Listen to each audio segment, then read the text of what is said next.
Hi అండి, అందరికీ నమస్కారం. ఈరోజు మా ఇంట్లో వరలక్ష్మి వ్రతం జరుపుకున్నాము. వరలక్ష్మి వ్రతం అమ్మ లక్ష్మీదేవికి సమర్పించే పవిత్రమైన వ్రతం. ఈ వ్రతం మన ఇంట్లో ధన, సంపద, సంతోషం, ఆరోగ్యం ఎక్కువ కావాలని మన భక్తిని చూపే అవకాశం.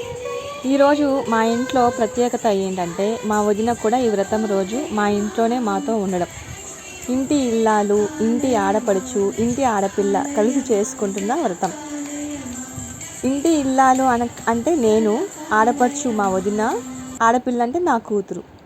ఈ వ్రతంలో అమ్మవారికి ఎంతో ఇష్టమైన పసుపు, కుంకుమ, గంధం, అక్షింతలు, చిట్టి గాజులు, తామర గింజలు, గోమతి చక్రాలు, లక్ష్మీ గవ్వలు, గురువింద గింజలు, ఉప్పు, ఎండు ఖర్జూరం, పువ్వులు, ఆకులు, వక్కలు, అరటి పండ్లు, గాజులు, బ్లౌజ్ పీస్ అన్నీ అమ్మవారికి సమర్పించి అలంకరించి అమ్మవారిని ఆవాహనం చేసి షోడశోపచార పూజ చేసి భక్తి శ్రద్ధలతో అమ్మవారికి ఇష్టమైన శ్లోకాలు, అష్టోత్తరాలు, అమ్మవారికి ఇష్టమైన పాటలు పాడి అమ్మవారికి ఇష్టమైన పులిహోర, పొంగలి, దద్దోజనం, పాయసం, నానబెట్టిన గుగ్గిళ్ళు నైవేద్యంగా సమర్పించాము.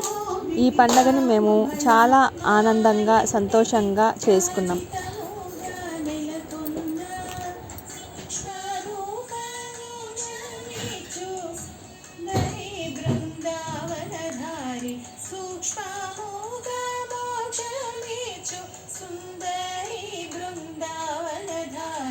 లక్ష్మీ రావే మా ఇంటికి, క్షీరాబ్ధిపుత్రి వరలక్ష్మి రావే మా ఇంటికి. కుంకుమ కంజ కస్తూరి మురింగలోను భూరోజనము